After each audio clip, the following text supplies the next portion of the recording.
Dice el Salmo 118, versículo 1: Alabad a Jehová porque Él es bueno, porque para siempre es su misericordia. Toda la honra y toda la gloria sea para nuestro Padre Jehová, porque Él es digno y merecedor de todas estas cosas. En el video de hoy continuaremos con la segunda parte de la omnisciencia de Dios. Estamos hablando de la omnisciencia, que es el conocimiento de las cosas futuras o el conocimiento anticipado de Dios. Hoy hablaremos en la segunda parte de la omnisciencia, y para ello vamos a ir al Evangelio de Lucas, capítulo 23, versículo 32. En la escena, Jesús cuelga de un madero. A su lado derecho y a su lado izquierdo hay dos malhechores. Han sido juzgados. La causa de Jesús o el juicio en contra de Jesús es un juicio injusto. Y como dijo Pilato: ¿qué mal os ha hecho este hombre?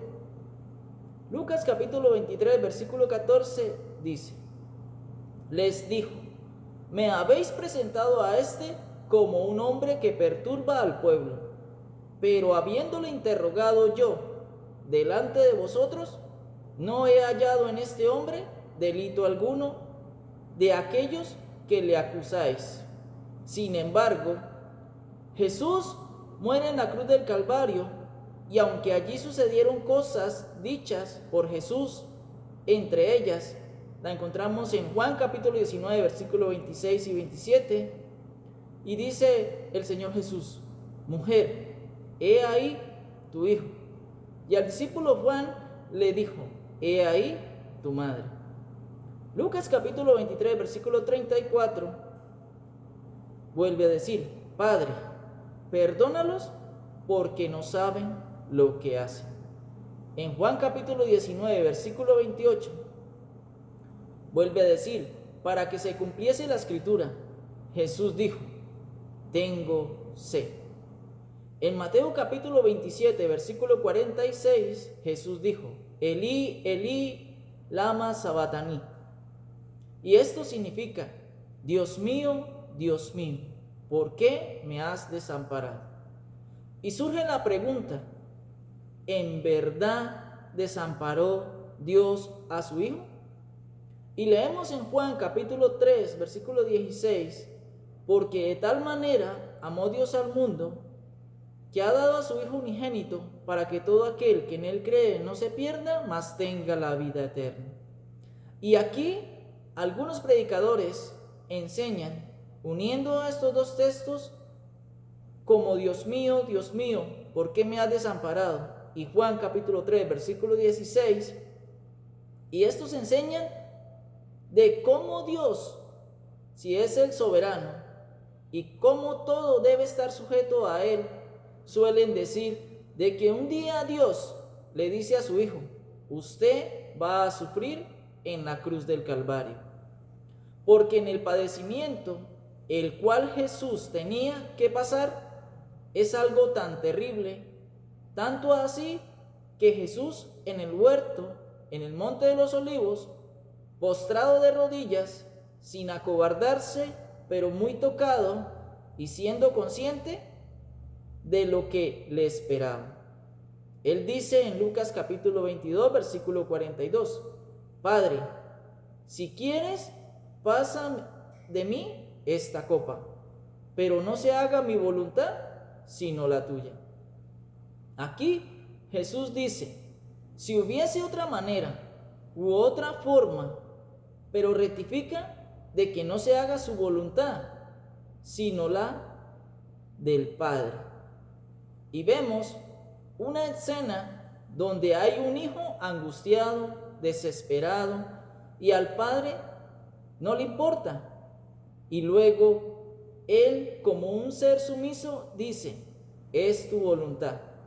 No es fácil, es difícil, pero si tú lo quieres, así que se haga tu voluntad. Y atando estos textos nos enseñan que sí, de que Dios inventó una historia, escribió una novela, un dramatizado, donde Él es el protagonista, donde Dios es el que impone y dice y nadie puede reprocharle nada. Y luego encontramos a Jesús, que es el Hijo, lo vemos en la posición de Isaac, el hijo de Abraham. Lo encontramos puesto sobre la leña, que es atado, amordazado y va a ser sacrificado. Sin entender por qué, solo tiene que aferrarse de la frase de Abraham que dijo: Dios proveerá. Y Jesús estaría colgado en un madero como si no entendiera el por qué, y le hace como un reclamo a su padre del por qué me sometes a esto. Muchos piensan de que Jesús fue obligado por su padre a morir en la cruz del Calvario, y la respuesta es ¿por qué? Como lo dice Hebreos capítulo 9, versículo 22, sin derramamiento de sangre no se hace remisión de pecados. Y aquí es donde tildan a Dios en decir de qué clase de Dios y qué clase de Padre es ese. Simplemente porque si sometió a su Hijo y nos somete a nosotros en toda clase de flagelación, de dolor y de angustias. Peor otro escenario, los que manejan el concepto de la Trinidad, 3 personas espirituales en el mismo nivel de autoridad, y los que enseñan la Trinidad, esto quiere decir de que hay 3 dioses. Enseñan de que un día los 3 se pusieron de acuerdo y que sabían de que el hombre un día iba a caer. Y yo soy Dios igual que ustedes, pero usted tomará la posición de padre. Usted es igual a mí, pero va a tomar la posición de hijo. Y el tercero toma la posición de Espíritu Santo. Y vamos a hacer una historia donde va a resaltar todo lo que va a pasar. Pero la razón aquí es ¿por qué murió Cristo? ¿Por qué padeció con tanto dolor? ¿Por qué al Padre le dolió mucho entregar a su Hijo en la cruz del Calvario? Este acto fue doloroso para el Padre. Ahora, ¿fue predestinado Jesús para esto? Y tenemos que hablar de la predestinación por la omnisciencia de Dios, del anticipado conocimiento de Dios. Cuando Dios crea al hombre y todas las cosas físicas, sería que ya Dios sabía de que su Hijo Jesucristo iba a morir en la cruz del Calvario, lo cual es lo que enseñan, y la respuesta es no. Porque una de las cosas por las cuales Jesús muere en la cruz del Calvario es para recuperar un reino y para redimir al hombre. Antes que el hombre fuese creado, estas 2 cosas no habían sucedido. Y Dios era el Rey sobre la tierra, el Rey universal. Número 2. El hombre que aún no había creado y no había caído, ¿cómo se podría hablar de la predestinación de Jesús si no había una rebelión? No era posible. Pero hay una predestinación de Jesús en el momento que el hombre cae y surge un escenario distinto. Y Dios quiere recuperar su reino, el cual por justicia se lo cedió a Satanás. ¿Pero por qué por justicia? Si Satanás cayó y los ángeles cayeron, y si el hombre y la mujer se rebelaron, ¿por qué Dios, si es el Todopoderoso y sabe todas las cosas, por qué no los eliminó de una vez cuando cayeron? Si Dios los creó, los podía destruir, pero no lo hizo. Dios no actuó en su soberanía, sino actuó en su justicia. ¿Por qué su justicia? Porque si creó una criatura inteligente con la capacidad y libertad de elegir del libre albedrío, cuando este hombre y esta mujer y seres espirituales decidieron no seguir siendo gobernados por Dios. Si Dios los destruye, está claro de quienes están contemplando esto dirían entre sí: ¿qué clase de Dios tenemos si nos da la capacidad y libertad de elegir por nuestra cuenta, y cuando elegimos por nuestra cuenta nos destruye? Y si Dios hubiese hecho esto, hubiese quedado entredicho su reputación.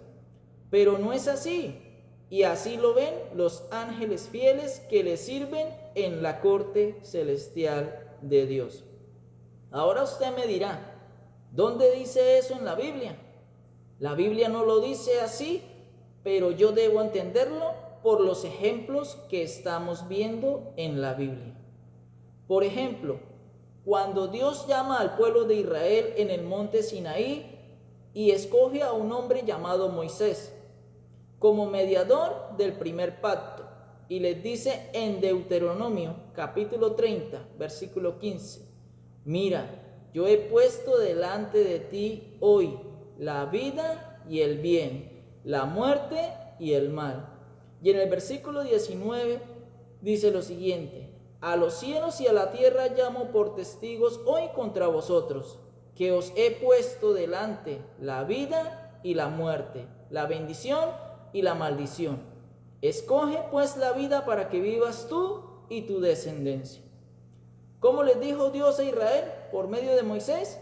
Les dijo: yo les aconsejo, escoge, elijan el bien, la obediencia, la vida. Huerto del Edén es lo mismo. No lo dice así, pero lo entendemos. El árbol es simbólico, representa algo. Adán y Eva no se comieron literalmente un fruto. Lo que pasó allá es una analogía. Y lo estamos viendo. ¿Por qué? Dios les dijo: yo les doy la libertad de que coman de todo, pero me reservo el derecho como creador de ser su gobernante. Eso es lo que la palabra de Dios me está diciendo, y lo simbolizó con este árbol. Les dijo: ustedes pueden hacer lo que quieran dentro de mis parámetros.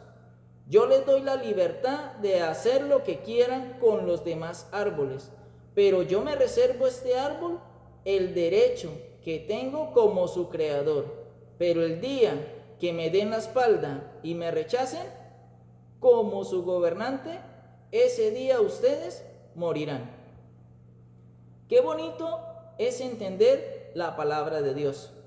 Y como dice el dicho, soldado prevenido no muere en guerra. Dios fue justo, diga conmigo, sí. Lo fue con Israel. Les dijo: les doy libertad, escojan, pero les aconsejo la obediencia, la vida.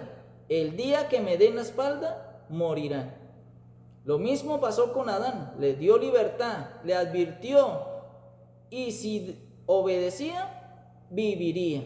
Pero si desobedecía, moriría. Por esto Dios ha sido, es y seguirá siendo justo. Pero en el huerto había un ser astuto y se dijo a sí mismo: yo puedo lidiar con estos y hacer que caigan en rebelión. Y les dijo: ustedes pueden gobernarse por sí mismos. No necesitan ser gobernados por Dios. Es más, ustedes tienen una garantía. A ustedes Dios les dio el privilegio de elegir por su propia cuenta. Elija lo mejor, y lo mejor es que usted se gobiernen a sí mismos. Y aquel hombre perfecto se fue en contra de su naturaleza. Es una rebelión.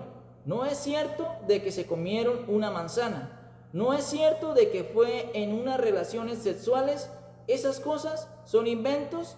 Lo que el hombre y la mujer hicieron fue que comieron del árbol que simbólicamente les daba el derecho de ser lo que ellos quisieran, ser ellos mismos sus gobernantes, y no sujetarse más a la gobernación de Dios. Eso fue lo que pasó en el Edén. El hombre entonces escogió gobernarse a sí mismo y rechazó la gobernación de Dios. por cuanto no se había perdido la gobernación de Dios y por cuanto el hombre no había caído de su posición, un plan de redención no tendría ningún objetivo, a menos que desde el principio Dios hubiera tramado todo y se hubiese sido así. Aquí el injusto sería Dios, el culpable de todo sería Dios. Pero por lo que hemos visto, entendemos de que no es así. Y Dios es justo, justo, justo. Así como Pablo lo explica en la carta a los Romanos, capítulo 1, versículo 18 al 32, refiriéndose a la culpabilidad del hombre, en el versículo 22 dice: profesando ser sabios, se hicieron necios. ¿Cuándo empieza a surgir el plan de redención en cuanto a la recuperación del reino de Dios en la tierra? Lo encontramos en Génesis capítulo 3, versículo 15. 3 capítulos del libro de Génesis. Antes no se menciona porque el hombre no había caído. Y de Génesis capítulo 2 hasta el capítulo 3 hubo un espacio de tiempo. Y del capítulo 3 al capítulo 4 hay un espacio de tiempo. Y desde que el hombre tomó su decisión y Dios plantea su plan, hay un espacio de tiempo. Y tenemos que entenderlo. Y Dios cede su gobernación, pero también dice de antemano de que recuperará y restaurará su gobernación en la tierra. Y desde ese momento en adelante, sí, Jesucristo está predestinado. Pero no está predestinado porque a Dios así le plació. Hay unas cosas legales para que Jesús pueda ser predestinado. Es como cuando alguien es tomado prisionero y se convierte en un esclavo por aquel que lo tomó. Romanos capítulo 6, versículo 16 dice lo siguiente: ¿no sabéis que si os sometéis a alguien como esclavos para obedecerle, sois esclavos de aquel a quien obedecéis, sea del pecado para muerte o sea de la obediencia para la justicia? Pablo dice de que si alguien es tomado como prisionero, se convierte en esclavo de quien lo tomó. Lo mismo pasó en el huerto Edén. El amo y rey y señor, ¿quién era? Lo era Dios. Pero luego cambió la gobernación de Dios por la gobernación de Satanás y se volvió esclavo y siervo ¿de quién? De Satanás. Ahora, un hombre malvado toma a su hijo y a cambio de su liberación exige un precio por su rescate que traerá una redención, la cual es una liberación. El hombre cayó en pecado y fue prisionero y es esclavo ¿de quién? De Satanás. Pero Dios dice: yo quiero rescatarlo, pero también surge un precio para este rescate. Y es aquí cuando Satanás pone el precio para el rescate.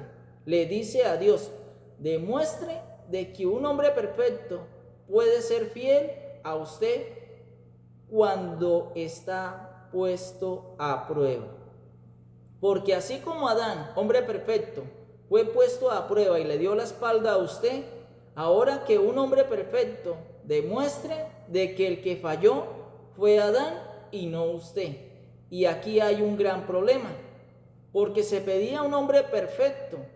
Lo que Satanás reclama es un hombre perfecto, y por eso la ley dice: vida por vida y alma por alma. Levítico capítulo 17, versículo 11 dice: porque la vida de la carne en la sangre está, y yo os la he dado para hacer expiación sobre el altar por vuestras almas, y la misma sangre hará expiación de la persona. Y por eso Jesús de Nazaret es el prototipo del primer hombre Adán, hombre perfecto. Primera carta a los Corintios, capítulo 15, versículo 45, dice: así también está escrito, fue hecho el primer hombre Adán alma viviente, el postrer Adán espíritu vivificante. Pablo dice de que Jesús de Nazaret correspondió al primer hombre Adán, hombre perfecto. ¿Qué hemos visto hasta aquí. Número 1. El hombre estaba bajo la gobernación de Dios, siendo perfecto. Bajo esta gobernación, el hombre era siervo de Dios, le servía a Dios y estaba bajo su dominio. Pero luego le dio la espalda a Dios y se cobijó en otra gobernación, la de Satanás. Se alejó de Dios y se hizo esclavo de Satanás. Pero Dios dijo: yo quiero rescatarlo. ¿Cómo fue la prueba de Adán? La cual Satanás le dijo: usted puede gobernarse solo. ¿Qué se esperaría de un hombre perfecto? ¿O qué diría? Que no. Un hombre perfecto que mantiene su naturaleza diría: no, mi gobernante es Dios. Si Adán, una criatura inferior a los ángeles, hubiese respondido así, inmediatamente Satanás hubiese sido destruido. Porque si una criatura inferior logra mantenerse firme, mucho más aún criaturas espirituales superiores con mayor razón lo harán. Pero este hombre perfecto, al ser tocado por Satanás, dijo: sí, yo quiero gobernarme a mí mismo. Y por esto quedó Dios atado, porque dos criaturas perfectas habían elegido no ser gobernados por él. Ahora la situación sí es compleja, por un hombre perfecto y no por un hombre imperfecto, porque un hombre imperfecto siempre es dado hacia el mal y no podría resistir lo que Jesús resistió, y ahí está el problema.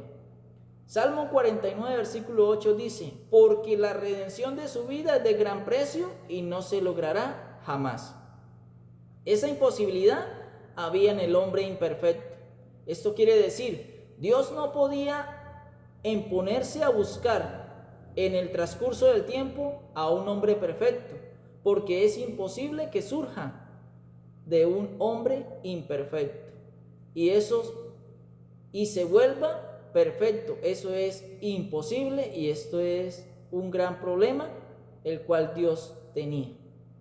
La redención o el rescate no lo podía pagar el hombre imperfecto, porque obviamente un hombre imperfecto no daría a luz un hombre perfecto, y por esto la humanidad estaba atada. Pero el otro problema se exigía que tenía que ser un hombre perfecto, y es aquí donde entendemos del cuándo Jesucristo se hizo hombre. Ahora, el rescate era el siguiente: si un hombre perfecto entregó a la maldición a la humanidad, otro hombre perfecto que corresponda al primer hombre perfecto, Adán, debe rescatarlo y demostrarlo, así como lo hizo el Señor Jesucristo cuando resistió a Satanás. Ahora, tampoco es que Dios le dijo a su hijo: vaya así porque sí, no. Dios le dijo: si rescatas a la humanidad, yo te prometo un reino por 1000 años, donde tú vas a reinar, donde gobernarás y restaurarás todas las cosas y me las devuelvas a mí. Así que Jesús no solamente vino porque su padre le dijo vaya, pero Dios dijo: hay uno que tiene apego a las cosas y que tiene un apego hacia mí, y ese es mi hijo primogénito y mi hijo unigénito. Que Él sea el que me defienda y me demuestre que los seres perfectos pueden permanecer fieles a mí, a pesar de ser puestos a prueba. ¿Cuál era la solución? Si se exigía que fuera un hombre, hacer que su hijo se convirtiera en un hombre perfecto. La Biblia dice de que Jesús fue un hombre perfecto, que fue tentado en todo, pero sin pecados. Lo encontramos en la carta a los Hebreos, capítulo 4, versículo 15. ¿Y cómo probó Satanás a Jesucristo? En el desierto. Le dijo lo mismo que le dijo a Adán. Le dijo que si le adoraba, le daría la gobernación de todos los reinos del mundo, Y Jesucristo le respondió en Mateo capítulo 4, versículo 10: Vete, Satanás, porque escrito está: al Señor tu Dios adorarás y a Él solo servirás.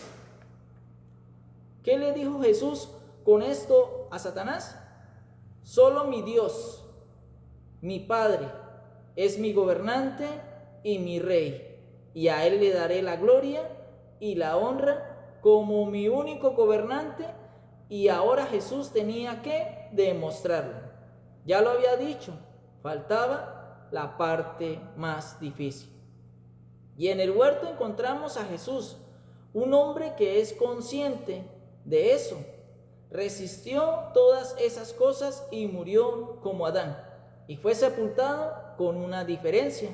Resucitó al tercer día, conforme a las Escrituras, y está a la diestra del Padre. Y Dios le prometió un reino que tomará cuando sean cumplidos los 7 tiempos. ¿Jesús fue predestinado desde su principio en su lugar celestial? No, porque el reino no se había perdido en la tierra y no se podía hablar de un plan de redención porque el hombre no había caído. Cuando el hombre cayó, Dios se propuso en recuperar su reino y comienza su plan de redención, y de ahí en adelante Jesús fue predestinado para redimir a la humanidad. Ahora, Jesús puso su vida obligado o voluntariamente. Fue voluntariamente. Juan capítulo 10, versículo 17 dice: por eso me ama el Padre, porque yo pongo mi vida para volverla a tomar. Y en el versículo 18 dice: nadie me la quita, sino que yo de mí mismo la pongo. Tengo poder para ponerla y tengo poder para volverla a tomar. Este mandamiento recibí de mi Padre. ¿Y por qué más? Porque Jesús viene a recuperar lo que es suyo. Todas las cosas creadas físicas, porque es suyo. Le pertenecen, porque todo fue creado por medio de Él y para Él, por ser el heredero de todo. Y por eso la parábola de los labradores malvados lo explica. La encontramos en Mateo capítulo 21, versículo 33 al 46. ¿Dónde estaban los labradores? En la viña, tierra. Al principio fueron buenos, pero se volvieron malvados. Se quedaron con la viña. El dueño de la viña se fue y los dejó solos un tiempo. Luego envió unos siervos para que recibiesen los frutos, pero en cambio de esto fueron golpeados. Luego envió otros y pasó lo mismo, porque estos labradores se querían quedar con la viña. Y el padre de familia, el cual es Dios, dijo: enviaré a mi hijo y le tendrán respeto. Y estos labradores dijeron: es el heredero, matémosle y nos quedaremos con la viña. Lo mismo pasó en el Edén. Bíblicamente, en esta parábola está ilustrado lo sucedido en Edén. Jesús viene y se convierte en un hombre perfecto y demuestra de que un hombre perfecto sí puede obedecerle a Dios. Demuestra de que en el huerto el que falló fue el hombre y no Dios. Demostrado eso, Satanás ya está vencido.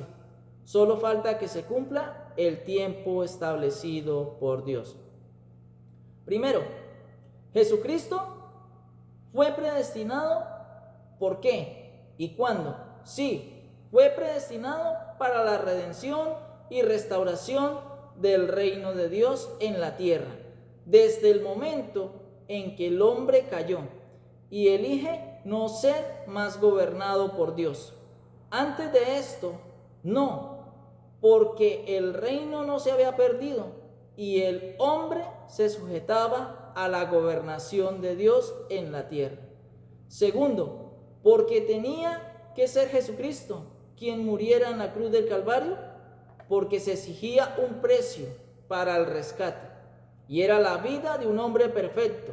La humanidad estaba en imperfección, y es imposible que pudiese dar un hombre perfecto. Por esto Jesucristo, siendo el unigénito y primogénito, Hijo de Dios, se hizo hombre, y así redimirnos y reclamar y recuperar lo que le pertenece. Tercero, ¿qué demostró Jesús? Demostró que un hombre perfecto sí puede obedecer a Dios cuando es puesto a prueba. Y en el Edén quedó demostrado que Adán falló y no Dios. Cuarto, ¿y por qué tenía que morir un hombre perfecto? Porque quien tenía cautiva a la humanidad exigía de que así como un hombre perfecto nos esclavizó, asimismo un hombre perfecto revirtiera lo que el primer hombre perfecto hizo mal. ¿Qué es lo que conoce Dios de Jesús anticipadamente? Número 1, Dios dice: mi hijo tendrá que convertirse en un hombre, que nacerá de una mujer virgen terrenal, que nacerá en un pesebre en una ciudad llamada Belén. De ahí en adelante, Dios en su plan de redención y restauración del reino dice todos los acontecimientos de Jesús, el Mesías, en su omnisciencia, porque Dios ya trazó lo que sucedería en cuanto a su Hijo, y Jesús tenía que seguir paso a paso voluntariamente. Por eso dicen de que Jesús como hijo aprendió la obediencia. Y por eso Jesús decía, como está escrito, y esta era la preocupación de Jesús, en cumplir estas cosas, para que a su Padre no fuese tildado de mentiroso. ¿Qué hemos visto? Número 1, ¿Jesús fue predestinado? Sí. No desde el principio, sino cuando el hombre cayó, desde el momento en que se efectuó el plan de redención y restauración del reino de Dios. Número 2, Dios marcó cada paso que Jesús tenía que cumplir, cada paso no obligado, sino voluntariamente. Número 3, ¿por qué Jesús tuvo que hacerse hombre? Porque quien tenía cautivo a la humanidad exigía que un hombre perfecto hiciera lo contrario del primer hombre perfecto. Número 4, ¿por qué Dios permitió eso? Porque Dios es un Dios justo. ¿Por qué es justo? Porque de antemano le había dicho al hombre de que podía decidir por su propia cuenta. Número 5, ¿qué hizo Jesús? Dar su vida voluntariamente y obedecer las cosas que Dios lo envió a hacer. Y número 6, ¿qué recibió a cambio Jesucristo? Un reino. Y las cosas que recibió por heredad, Jesús dio su vida por un propósito. Lo hizo por amor. Y así Dios espera de nosotros, de como su Hijo estuvo dispuesto en dar su vida por nosotros, también nosotros lo hagamos por estar un día en el reino que nos prometió a nosotros. Muy bien, mis amados, esta es la segunda parte de la omnisciencia, del conocimiento de las cosas futuras o el conocimiento anticipado que Dios tiene en cuanto a la recuperación y restauración del reino de Dios en la tierra. En el próximo video hablaremos de la tercera parte de la omnisciencia de Dios, de cómo Dios busca la manera de anticipar los hechos o sucesos en cuanto al Mesías príncipe, el cual nos libertaría y nos redimiría de la esclavitud del pecado. Mis amados en el Señor, dice el Salmo 34, versículo 19, muchas son las aflicciones del justo, pero de todas ellas le librará Jehová. Mis amados, un abrazo en el Señor y en un próximo video seguiremos compartiendo la palabra del Señor. Que la palabra del Señor corra y sea glorificada.